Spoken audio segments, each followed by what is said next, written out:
Hello বন্ধুরা, চলে এসেছি নতুন একটি রেসিপি নিয়ে। আজ তৈরি করে দেখাবো নারকেল নাড়ু গুড় দিয়ে।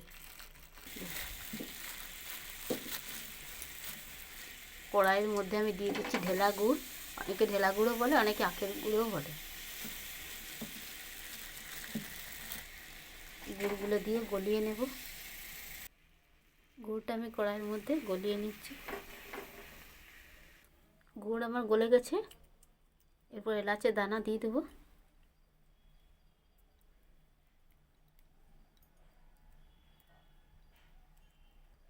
ফাটিয়ে রাখা এলাচের দানাগুলো অল্প অল্প দিয়ে দেবো। এলাচের দানাটা দিলে সেন্টটা অন্যরকম আসবে। এলাচের দানা ফাটিয়ে নিয়ে আমি দিয়ে দিয়েছি। গুড় আমার গলে গেছে, এলাচের দানাটা দিয়ে দিয়েছি। এরপর দিয়ে দেবো কুড়ানো নারকেলটা।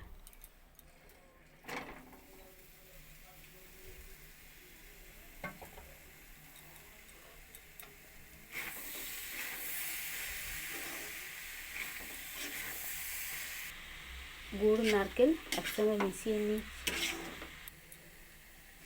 এই যে গুড়টা আমার তৈরি হয়ে গেছে।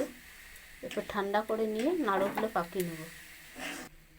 এই যে গুড়টা আমার তৈরি হয়ে গেছে, এবার ঠান্ডা করে নামিয়ে নেব। তৈরি হয়ে গেল আমার গুড়ের নারকেল নাড়ু। রেসিপিটি ভালো লাগলে লাইক করবেন, শেয়ার করবেন, সাবস্ক্রাইব করবেন।